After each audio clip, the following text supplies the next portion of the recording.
I do think that branding is something that really confuses people and people don't know what it is. So what branding is, your brand is everything. Yes, it's important that you have consistent logo, color palette, font, all that kind of stuff. But your branding is you. It is your style. It is your work. If you have a really, really strong brand, then someone sees your image come up on their Instagram feed and they know right away that that is you. Mm-hmm. That is a strong brand. That's what branding is. Hey, guess what? It is Raymond here. Welcome to the Beginner Photography Podcast. I'm your host, and each week I interview one of the world's most interesting photographers to learn, well, what does it really take to capture beautiful images? And I share that with you so that you can start to do the same. In today's Rewind episode, we are chatting with newborn and family film photographer Sandra Coan about how defining a brand for yourself can set you apart from others and help you to build a profitable photo business. But first, you know that the Beginner Photography Podcast is brought to you by CloudSpot. With CloudSpot, you can simplify your business with studio management. CloudSpot lets you organize clients, send professional contracts, automate invoice payments, and more. So keeping track of everything in your photography business just got a whole lot easier. So grab your free forever account today over at deliverphotos.com, and then you only upgrade when you're ready. No matter how many times you've heard it, or maybe you've even said it yourself, the truth is, your images, they don't speak for themselves. I mean, how could they? As a new photographer, you're still trying to find your photographic voice. So the question becomes, how do we get eyes on our work? Branding is a great way to build your reputation and what you stand for as a photographer. And today's guest, Sandra Coan, is the woman with the plan to help you out. Sandra is an amazing photographer and something that's a bit of a rarity these days, a family photographer who shoots primarily on film. In fact, I think it's exclusively on film. I could be wrong about that. But regardless, if you think that it's hard capturing sharp photos of kids running around on digital, where you have like burst mode and stuff, then just take a look at Sandra's work and you'll have an immense amount of appreciation for the type of images that she captures and what it is that she does by shooting on film. Truly incredible. And that, the shooting film, supports her brand too. It talks about being the kind of photographer who she wants to be. And I'm really excited for her to share with you how finding your own brand voice will help you to transform your work, your confidence, and honestly, your bottom line. But first, a quick reminder that the Beginner Photography Podcast is not something that you listen to and then never think about it again. Your time is too precious. So I encourage you to take listening seriously. I mean, Sandra has more than 20 years of experience as a working and profitable photographer, and she's sharing that with you today, all in the hopes that it helps you make something click. But things only click when you click them, when you take action on the things that you learn. So again, listen actively. Otherwise, you might as well just be doom scrolling. And neither of us want that. You're better than that. Okay, with that, let's go ahead and get on into today's interview with Sandra Coan. Sandra, thank you so much for coming on the podcast. Yeah, well, thank you so much for having me. What an honor to be here. Well, I'm really excited to chat with you today because I want to know a little bit more about you and how you got your start in photography. I've always done photography. Let me just start by saying that. It's always been a part of my life. My dad was an enthusiast, and we actually had a dark room in our house when I was growing up. This was the 70s, right? So the regulations on chemicals and stuff were a little bit more loosey-goosey. So, but so I grew up around it, right? And it was always something I had. I always had a camera. It was always something I loved. But like I said, I didn't think of it as like a career option. And in the 90s, back in the day, I was teaching. I just started teaching kindergarten. And it was my first couple of years of teaching. I was paying, my student loans in graduate school. I was single at the time, living in Seattle, which is a really expensive city. And I just wasn't making it on my teaching income. I was actually, as a full-time teacher with a master's degree, I qualified for food stamps those first years. Goodness. Yeah, it was rough. Right? Can you believe? I mean, that's a whole other conversation. And at about this time, my friends were all getting married, and my good friend Ginger had just got married and was expecting her first baby. And I said to her, "Oh, you're so beautiful. We should do a maternity photo." Now, this was the 90s. This was back before the maternity industry was what it is now, right? We were all kind of still reeling from that beautiful image that Annie Leibovitz had taken of Demi Moore, remember? Oh, yes. Oh, very And much so. yeah, exactly. Right. So I said to Ginger, I'm like, "Oh, we should take a photo like that of you." And she's like, "Yeah, let's do it." So we did. And we got really one picture from the whole session that was good or worth anything. But it was really beautiful and she loved it. And she's actually the one who came to me and said, maybe you should think about offering this to other people because there's really nobody doing it. And I love my image so much, and it might be a good way for you to supplement your teaching income. And I was like, "Oh, okay, yeah, I'll do it." So I took that one picture and I turned it into like a postcard with my contact information on the back. And I just put it everywhere, every coffee shop, every maternity store, every baby store, everything I could possibly think of all over Seattle. And people started calling, and which was shocking. At the time, I was like, "What?" But so I started there, and maternity clients led to newborn clients, obviously, and then to family clients. And so within about 3 years of that, well, it started about a year into it, I went to part-time teaching. And then about 3 years from that time, I quit my teaching job and launched my business. And Wow. so that's kind of how it happened. So Yeah. when you reached out to your friend to do that first maternity shoot, it was just being friendly. Like, hey, I have this camera. Let's just try something for fun. Yeah, exactly. It's like, "You're so beautiful and you look amazing and let's do it." And she was like, "Yeah, let's do it." Oh, that's so awesome. That is so Yeah. awesome how I mean, obviously it's a passion, right? It's something that you Mhm. enjoy doing, and that just proves it right there. But I'm kind of wondering, like, at that point, as you were still kind of learning photography, what was the hardest part maybe about the technical side of photography for you to grasp or fully Oh understand? my God, all of it. All of So it. um, You hear I that, didn't people? know You're what not alone. I didn't know what I was doing. I mean, I'm a 100% self-taught photographer, self-taught businesswoman, self-taught all the things. And yeah, I didn't know what I was doing. So back when I got started, I mean, I am blessed, I think, with a naturally good eye for composition. And I've always been able to see light, but I couldn't explain to you what I was doing. Like in the beginning, I don't think I know for a fact I didn't know what aperture meant. Like I didn't know the words. I didn't, know shutter speed. I didn't know any of it. And I learned as I went. Did you ever have I, like this aha moment of like, oh my gosh, everything is just starting to come together and make sense? I mean, yes, but it took a long time. And honestly, this is why I love teaching business. I actually just posted about this today in my Instagram, is the fact that I started how I did, the way I did, and am here now just proves to me that if I can do this, literally anyone can do this, because there's no reason why I should be successful. What, you're just saying because you're self-taught, there's no reason why you should be Well, no, successful? because I was so completely Oh, clueless, I see. at the beginning. But it is proof that if you want this and you sit down and do the work, you can make it happen. So this, I'm just going to continue my story for a little bit, and that it might be a good segue into the business side, because I did, I think, what a lot of photographers did. I decided when I got started. So, okay, got started. I was doing maternity, building that portfolio, right? Like building newborn portfolio out without really realizing that that's what I was doing, without understanding branding or what that meant. I was branding myself as a newborn and maternity photographer, really back before there were maternity photographers. But when I made the switch to go to full-time photography, when I quit my teaching job, I was terrified. And I needed to make money. I needed to at least make what I was making as a teacher, and hopefully more, Yeah. because that wasn't a lot. And so I decided, I looked around and I was seeing like, okay, well, what are other photographers doing? Like people who look successful or people who seem like they're making money. What are they doing? I'm going to do that.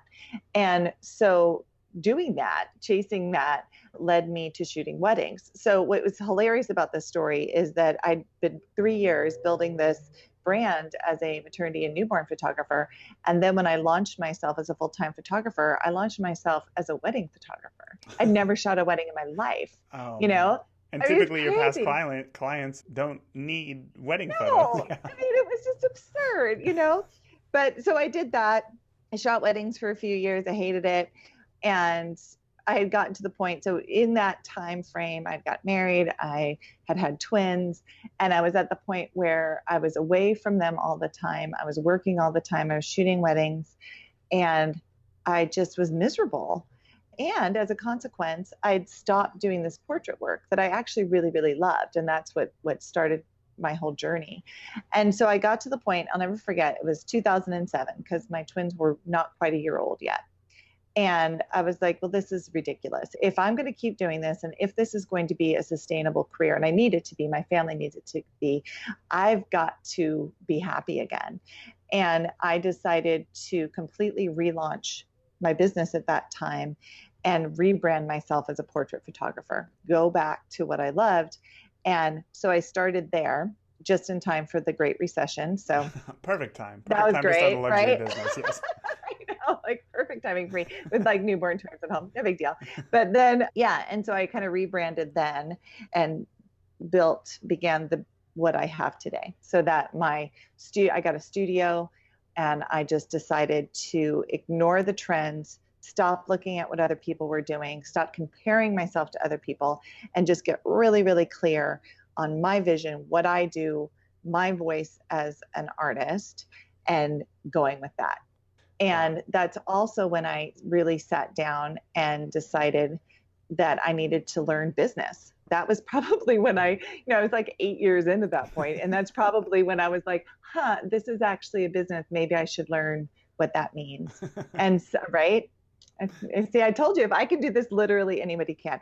But so at that point, I started studying and learning, and I went outside our industry and really just learned the fundamentals of business and marketing and branding. And so I was building my portrait business while I was studying all of that. And I think that's what took me to the next level. Because it Wow. was within like a year or 2 years of that where I really broke that 6-figure mark for the first time. And it's just been going Even up since then. after having been in business for 8 years, it was that Yeah. 1 year of really focusing on business, marketing, and branding that really took you above that 6-figure limit. Yeah. Yeah. Wow. Okay. So Yeah. so you talked a little bit there about how when you decided to make the switch back from weddings to portraits, that you decided to completely rebrand yourself. So before Yes. we even get into rebranding, let's talk about branding. So I reached Sure. out to you first of all to chat about branding because this is the stuff that I'm excited about. And when I asked the beautiful people of the Beginner Photography Podcast Facebook group what questions they had about branding, every response was exactly the same. It was, what is branding? Yeah. Or I have no idea even where to start. So before we go any further, let's answer that question. What is Yeah. branding? Well, that's a great question. And I think it's something that a lot of people confuse. People oftentimes think that branding is their logo or their color palette or the fonts they use on their website or their business cards. Like I do one-on-one coaching with people and I'll sit down with people and they're like, oh, I just did this big rebrand and it's still not working. And I'm like, no, you didn't do a rebrand. You just changed your logo. Yeah, no wonder why it's not working. That's not a rebrand. Yeah. And so I do think that branding is something that really confuses people and people don't know what it is. So what branding is, your brand is everything. Yes, it's important that you have consistent, logo, color palette, font, all that kind of stuff. But your branding is you. It is your style. It is your work. If you have a really, really strong brand, then someone sees your image come up on their Instagram feed and they know right away that that is you. Mm-hmm. That is a strong brand. That's what branding is. It's that consistency in your work. It's that predictability. It's reliable, those sorts of things. So it's a little more esoteric, I think, than what people tend to think of it as, right? It's so much more. It's your personality. Mm-hmm. It's, your client experience. It's your copy, the words that you use when you are your business voice on Instagram, on Facebook, on your website. It is all those things. All those come together to create your brand and who you are. Does that make sense? It does, yeah. And I think I think what's interesting about that is that because while you were talking, I was kind of putting myself back into where I was when I first started, and also assumed that branding was just like a logo and like a cool tagline, or maybe like the Yeah. font that you used on your website. Yeah. And I think that it's easy to think those things because they're easy to check off of a list. Whereas everything else is like consistent editing style, what it is that you're posting, and the words that you say on your website are a lot harder to define because it comes from you personally and not just, well, I bought this logo off Fiverr, now I'm ready to go. Exactly. So Yeah, I think it's that much more definitely helps. complicated than that. And really developing a really good brand too, I think it requires a certain amount of introspection and bravery. Because like my story, right? When I decided to like quit weddings, quit doing all the other things and really focus on what I was doing, what I didn't realize I was doing right then was developing my brand, coming up with my brand, working with, okay, well, what is it that you do? Like, yes, maybe you're a wedding photographer, but what is your take on wedding photography? What is your style? What is your point of view? What is your passion? How does that come through in your work? Maybe you're a portrait photographer. I'm a portrait photographer. I'm a newborn photographer in studio, right? My work doesn't look like anybody else's work because it's my vision. It's my unique take on it. That is my brand. And my passion behind it helps create that. But getting to that point, it does take some, like I said, some introspection, some work. It's about figuring out what it is that you do, your unique take on something, your unique point of view, and then being brave enough to do it. Because there's also risk in that, right? It's really scary. It feels so much safer to look at what is on trend, what are other successful photographers doing, and do that. But unfortunately, when you do that, you just become one of many because there's a lot of photographers who are coming that, or who are doing that. So if you want that brand that really stands out, that is instantly recognizable, that requires doing the work to make sure that you are crystal clear on your point of view, your unique take, and then you're brave enough to put that out. Okay, so I'm going to ask you a really hard question here. What is one question that we can ask ourselves that forces us to look inside and come up with an answer for us to better understand our brand or put it on our website? What is it that we're looking to do after that? Well, first of all, to get there, you have to sit down and ask yourself, what is it that you do? What is it that you do? Right? And you can't say, oh, well, I'm a photographer, or I'm a baby photographer, or I'm a wedding photographer. No, what is it that you do? That's a hard question. Okay, Sandra, what is it that you do? What is it that I do? Yeah. I am a studio portrait photographer who specializes in film. That's what I do. Yeah. My unique take is that I don't adhere to the rules of traditional studio photography in some ways. My work is about connection. It's about soulfulness. Is that a word? I don't know. It is now. It is now. It wasn't, yeah. But that's what I bring. So yes, I fit inside the box of studio photographer or film photographer, but I bring these other elements into it that are uniquely me. The way I work with my clients, the way I see them, the way they allow me to see them, how I pull that out of people, how I can have a real traditional setup, but still have images that are modern and fresh. That's what I bring to it. That's my brand. Yeah, I could already tell just from the way that you described that there's just so much more information there that I now know about you and how you work and what it is that you deliver, rather than just saying that you're a newborn photographer. So thank you for giving us more of a solid understanding of what branding is. Yeah. So branding is obviously like, it's a lot of things like we just talked about. Is there something that listeners can focus on when they get started in branding? Yeah, focus on what brings you joy. Focus on what you love. Focus on what you do. You know, the thing that almost killed me and almost killed my business was me trying to be like everybody else, which I've already touched on. And it took me deciding, almost like blinders, like when they put those blinders on the horses so they can't look anywhere. I had to do that for myself. I had to stop comparing myself. I had to stop looking at other people and just really just focus like a laser on what it is that I love. What am I naturally drawn to do? How do I naturally want to shoot? I think we all have different point of views. There's not there are no two people on the planet who can see things the exact same way. I mean, that's amazing. And yet we all try to do what other people are doing. Yeah. But if we can just focus on that unique take and just really hone it, make it the best you can possibly make it, just like really build your unique take and your unique vision. I mean, that's where the magic is. Okay, and so it's harder to do than it sounds. I mean, it's easy for me, like, oh, follow your bliss and you'll be great. You'll do great. No, I mean, even me talking to you right now, it's like I feel like I've been in business for a few years and I kind of have an idea of what it is that I do, but I still struggle putting that down on paper, figuring out exactly what that is. And I know the feeling that I get when I'm at like a good wedding and I'm having fun and the couple's having fun and that everything goes well, but writing it down in a way that I think communicates what makes me unique is it is difficult. So I understand that. Yeah. And there's different ways you can do it in your brand. So you get that concept, right? And that should start coming through in your work. Your work should show your style, your point of view, what you believe in, but it should also be infused with who you are and your personality. And then you're right. Then you write it down. Then it starts to come across in the copy that you have on your website, how you describe your work to your clients and how all of that should be working together. And then, yes, then you tie in a beautiful logo and a nice color palette, and it all starts to work together, right? Your words, your personality, your image, your point of view, all those other things, and that becomes your brand. Perfect. You must see like a lot of other photographers and they're branding what it is that either they send to you or just other websites that you look at. I don't know if you still got those blinders on and that you're not looking at anybody else, but are there any mistakes that you see well-established photographers making when it comes to branding themselves?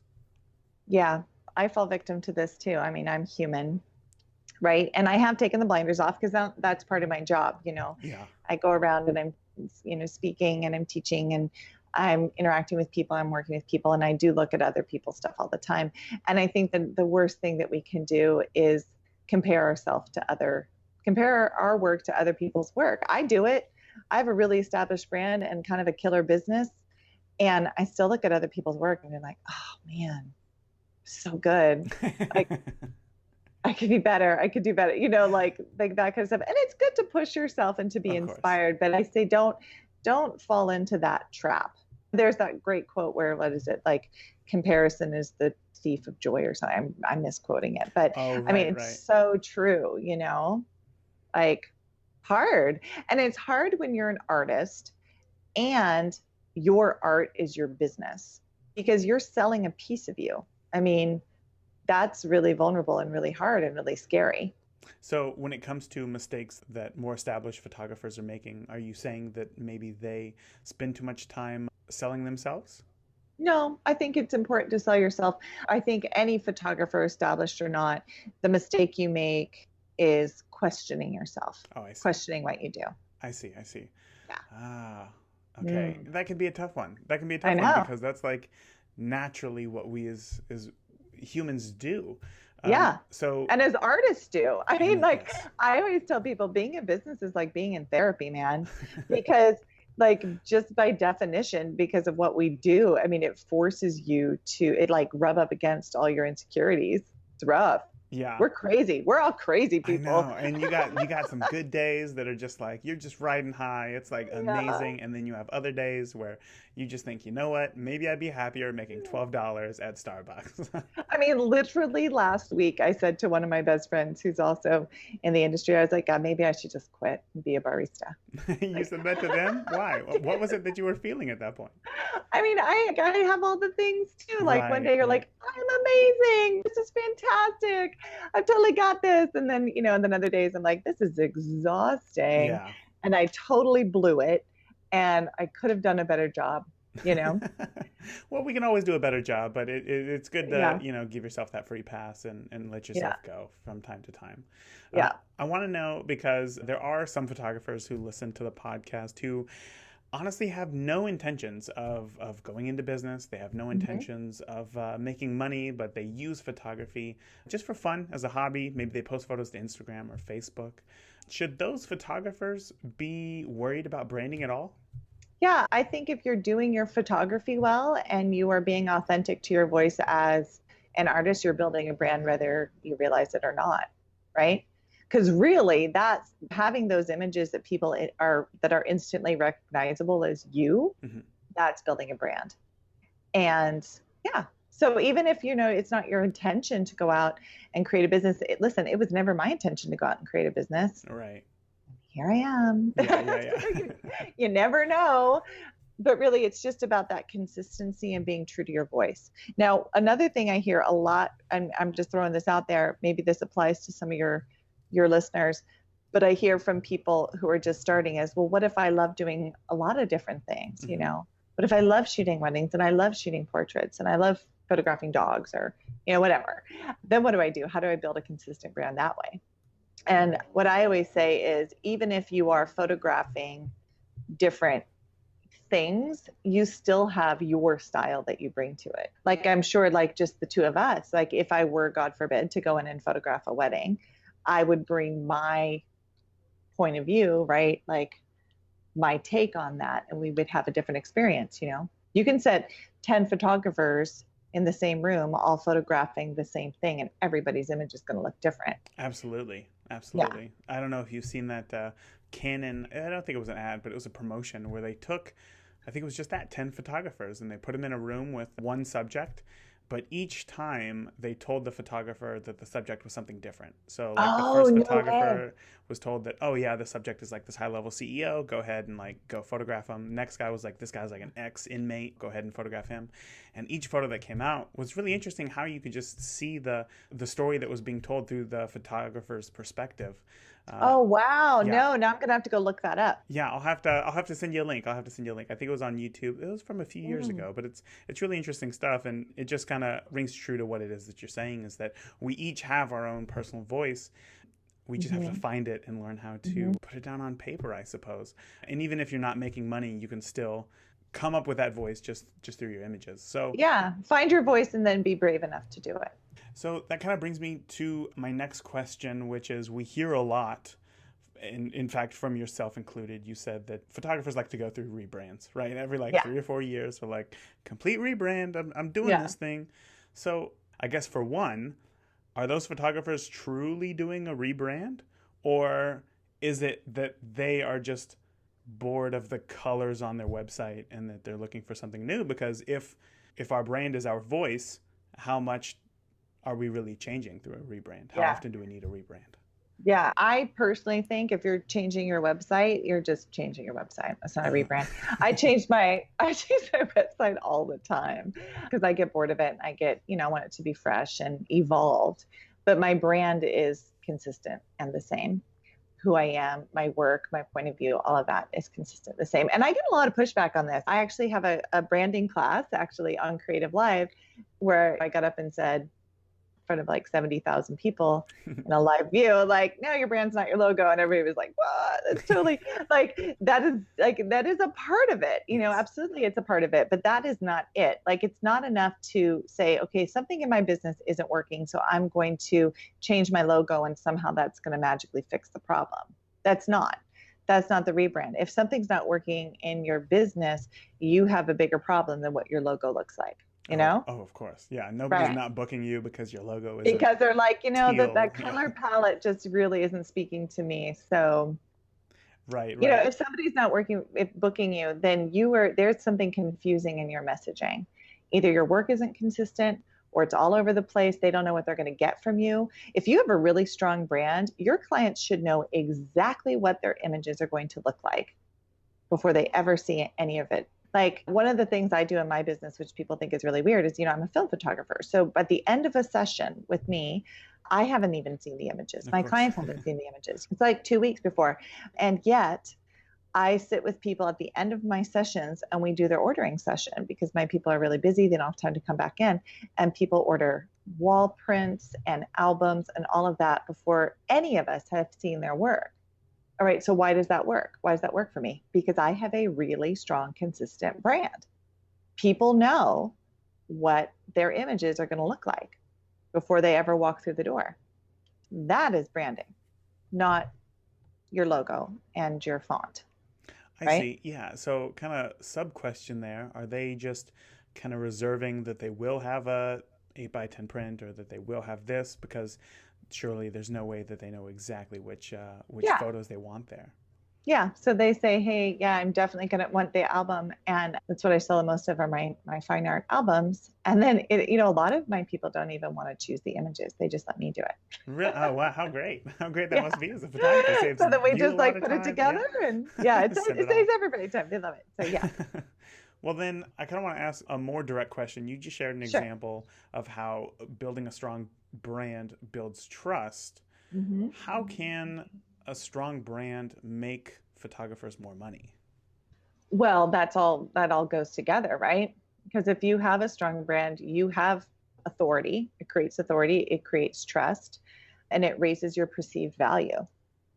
So people will come in and spend thousands of dollars ordering product before they've seen their images, for example, because you have authority, because they already trust you. Listen, first of all, people want to do business with people they know, like, and trust, Mm-hmm. right? We all know that. And you create that know, like, and trust factor before people walk through your door, through your branding, through consistency, through your copy, through the way you talk about what you do and how you do it, all of that kind of stuff. So everything you do, everything that you're doing in your branding, you are prepping your people to work with you. So all of it is work before they ever even get in front of your camera.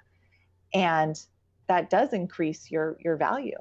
And then suddenly people aren't squabbling about pricing or any of that, right? Because you are an authority. The other thing, when I went back and I was saying what the number one mistake I see people do is that they chase trends, or they try to do what other successful photographers are doing, and how that hurts you because you become one of many. Well, because becoming one of many is also how you hurt your bottom line, because when you're one of many, that is when you're attracting price shoppers. Because Right. if you're just like everybody else, the only thing they have to compare you on is your pricing and what you're offering. Whereas if you have a unique brand, if you're something special, if you're standing out, well, then it becomes a matter of, no, I want that. And she or he is the only person who can give me that. And I want it. So I'm going to pay whatever I need to pay to get it. Right?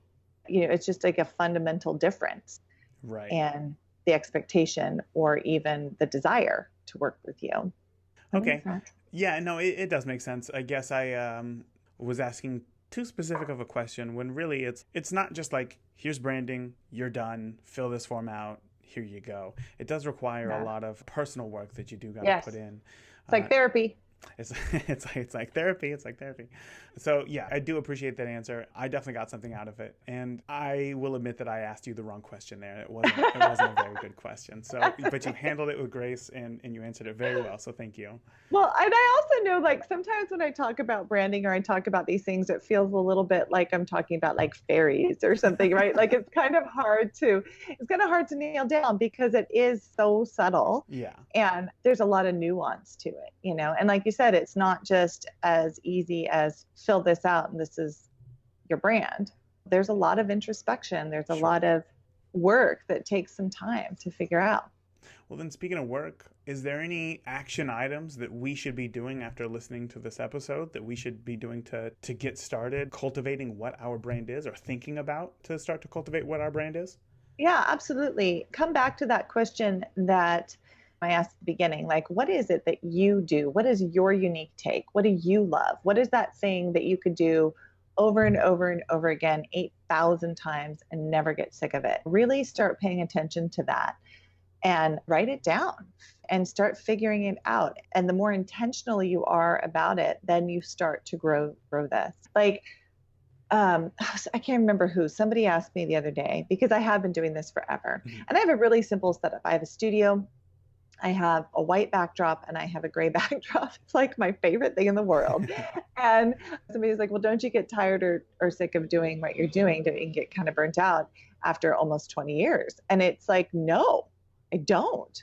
Like, that's because it's such a piece of me, like I could take a family or a little baby and put them in front of a simple white backdrop with the exact same lighting and do the exact same thing every single day for the rest of my life because I freaking love it. Yeah. Like I'm obsessed with it. I can't explain it. It seems silly, but it is such a part of what I do and how much I love it. And I believe so much in the importance of portraiture and getting one beautiful image from a session. I could go on and on and on. It is like that passion is infused into my brand, into what I do, into my pictures. So I can put somebody in front of a simple gray backdrop with one light and I'm photographing them on my Rolleiflex or whatever.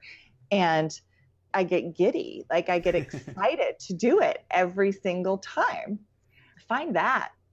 Is it okay if we don't know what that is right now? Of course. Okay. It took me 8 years before I even started, like before any of this even like was like, maybe I should figured it out. And literally before then, I was doing all the things that I just said not to do. I photographed weddings. I photographed real estate. I photographed events and parties, dogs. I had like a whole dog thing. I don't even like dogs, right? So just insane. So absolutely, like I said, it's easy for me to say, follow your bliss. It's a lot harder to sit down and actually figure out what your bliss is. So to get back to your question, like what is an actionable item that you can be doing? Start paying attention to that. Start treating your art as what it is, which is an extension of you. And when you can pull that into your business, that's where the magic happens. And again, it's scary. Yeah, no, for sure. It's funny because I was really excited to ask you what are some of the mistakes that you've made with your own branding so that we know not to do, but I think you just shared them all right there. I've made all the mistakes, friend. All the mistakes. Oh, that's funny. Yeah. Once again, as somebody who educates photographers on branding, you must hear from those photographers maybe other advice that they've heard. Is there any commonly bad information that you hear being taught about branding? People, I think, get told that there's one way to do something and that they have to do it this way to be successful, and that's not true. That's my belief anyway. There's no one way to do it, right? We're all like special little rainbows. Everybody's a little different. Just go with it. So actually, just to talk about this for a second, if I can go off on another thing like I do. I love them, yeah. My assistant and I were laughing yesterday because I was attempting to do like an Instagram story and I was showing like a lighting setup and all this stuff. And I got stuck inside the softbox and I was tripping over things. And I got tangled in my camera strap and my light meter strap and all this stuff. And I realized like I do that all the time. Like I'm like clumsy. Like I'll be up on stage at a conference and like I'll trip over something or I'll knock something off the podium or whatever. That's who I am. And she was filming all the behind the scenes, me getting stuck in the softbox and all the things. And then we got done recording it. And I was like, you didn't post that, did you? And she's like, yeah, I posted it. She's like, that's part of your brand. You're kind of a disaster. But somehow you make it work. And I'm like, okay, that's part of my brand, I guess. So the most endearing. Yeah. Okay. No, it is. Like I have bruises all over my legs because I literally run into things all the time. That's who I am. So I think the mistake that people make is thinking there's one way to do it, thinking that you have to be perfect, thinking that you have to be polished. Just be yourself. And if yourself gets stuck in a softbox sometimes, post it on Instagram. Just post it on Instagram. Yeah. That's who you are. My lighting's really good. It's just sometimes I get stuck inside a softbox. Well, they can be big softboxes. I understand it. It's really hard. It can be difficult. It's hard to set up. Okay. I'm sure you have one of those like 8-foot like big ones that you put right in front, right? I do. I have a giant 7-foot one and it's got all the spokes and it's like wrestling with an octopus trying to get that thing up. It's terrifying. I've never wrestled with an octopus, but I can imagine. Yeah, I can imagine what it would be like. That's funny. Yeah. If there was anything that like after all of this, like you're here today, is there anything that if you had to do it all over again that you would do to change to get to where you are today, but faster? Yes. When I first started taking money from people, I would have realized that the fact that I was taking money from people in exchange for photos meant that I was in a business. Mm-hmm. And I would love to have gone back and sat down and started studying business at that time, What instead of waiting 8 years. be like running around trying to figure it out. Yeah. Like the one thing, I Yeah, mean, like about business that you think is just like a really good starting foundation. well, understanding what true branding Mhm. is really important. Understanding marketing and what marketing is and the concept of content marketing and all of that. That's a whole nother podcast. We could do that. I could talk about marketing all day Let's because put it it in all the goes in. books. Let's Absolutely. put it in the books, right? Because it's like a 3-part thing, right? You have to know what you do. That's the branding piece. You have to know who your people are. And then you have to know how to communicate what you do to your people. And that's the marketing piece. See, And it's if you were really to that ask a lot simple. of the listeners about marketing, they would say, "Oh, it'd be like a Facebook ad or No. something that you put on Instagram or something." Yeah. It's It's much so more. much more than that. Mm-hmm. Once again, you're kind of tying it back to being more introspective, and I think you're solidifying that idea of therapy to the Yeah, listeners it a is. lot Being more. a business is like it's like signing up for lifelong therapy. And there's We're nothing wrong all with that. crazy. Yeah. No, it's just the truth. uh, Yeah. Throughout your whole career as a photographer, I want to know what the best investment that you've ever made in, whether it be in money, time, or energy. Oh God, that's a really good question. I stole it from I mean, Tim Ferriss, so don't give me the oh, credit. Yeah. well done, Tim Ferriss. I think for me, for my work personally, learning how to use lighting, I was terrified of lighting for so long. And I would just like tell everybody I was a natural light photographer and I was kind of smug about it, but really that was just code for I actually don't know how to use lights and they terrify me. Right. And when I just like got over myself and decided to learn it, it like changed my life. So learning that, yeah, really worth it. When was that? How long ago? Probably like 7, 8 years ago. Yeah. I mean, are you noticing a trend with me, by the way, where I spend like a ridiculous amount of time just trying to figure it out on my own, and then I'm like, oh, I guess I should actually just like learn that, and then it changes my life. Yeah. So learn from me and don't spend all that time trying to figure it out on your own. Don't Just you wish you learn could it. just like know right now, like what is it that I'm not paying attention to right now? Because that's probably the Yes. most important thing. Yes. Oh my God. Yes. That's funny. Absolutely. Well, Sandra, I got to say, everything that you've shared today has been very helpful. I'm sure not only to the Right. listener, but to me as well, honestly. I learned some things, and I know that I need to go back to my website and maybe do myself a rebrand and get a new logo. And no, but there's obviously a lot of questions that I need to ask myself going forward just to work on building a better brand. And I know that the listeners picked up a whole bunch as well. So thank you so much. I got Oh my one last gosh. question Yes. for you. Sure. Is there anything that I didn't ask you today that you want to make sure that the listeners know? Yeah, absolutely. So if you need more help, I have an entire website that I dedicate just to other photographers. Speaking of branding, I kind of separated my brand into 2 pieces. So I have Sandra Coan Photography, which is for my clients. And now I have sandracoaneducation.com just for photographers.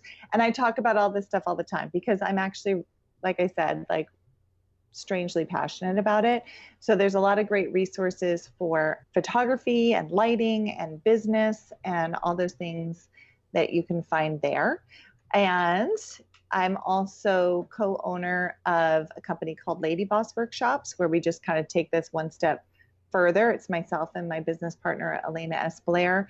And we teach about marketing and business and all these things together. And, it's primarily that part of it is primarily focused for female photographers because this is still a really male dominated industry. And we want to see more women being empowered to create killer businesses that they love and that are profitable.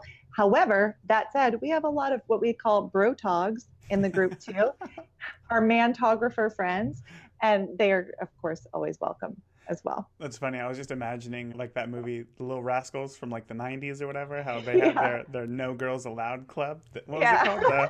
called? The He-Man Woman Haters or something. Like Oh my that would God, that's never so funny. fly in a movie today No, if you were to write that down. no. But Can you imagine? No. that's funny. Well, again, Sandra, though, thank you so much for coming on the podcast. All right, this week's action item, meaning if you implement just one thing in your photography this week, let it be this one because it will inevitably move the needle forward in your work. It is this: write down 3 things that you absolutely love to photograph. Photography is a mirror, remember? So when we define what it is that we love to shoot, we're also kind of defining ourselves. So grab a pen, a paper, and set a 5-minute timer and write out everything that you love about photography. From the types of sessions to style to types of moment, format and medium, like how Sandra shoots on film, or even just write down the types of subjects that you like to photograph. I mean, write down anything and everything that just brings you joy when it comes to photography. When your timer goes off, then go ahead and take that list of everything that you wrote down and try to narrow that down to just 3 things. Your top 3 things. And now use that list of the top 3 things that you love most about photography and create a roadmap for the types of projects that you want to shoot or the type of clients that you want to attract. This right here is the foundation for your brand. And when you're done, I would love to hear them. So feel free to share your 3 things that you love most about photography in the Beginner Photography Podcast community. It is free, and it is the safest place on the internet for new photographers like yourself, which you can join, myself and more than 6,000 other listeners, by heading over to beginnerphotopod.com/group. Again, that's beginnerphotopod.com/group. We'd love to have you. All right, that's it for today. Until next week, remember, the more that you shoot today, the better of a photographer you will be tomorrow. Talk soon. Thank you for tuning into this week's episode of the Beginner Photography Podcast. If you enjoyed today's episode, please share it with a friend. Start a conversation. Grow together. That is it for this week. Remember, the more that you shoot today, the better of a photographer you will be tomorrow. Talk soon. Thank you for listening to the Beginner Photography Podcast. Keep shooting, and we'll see you next week.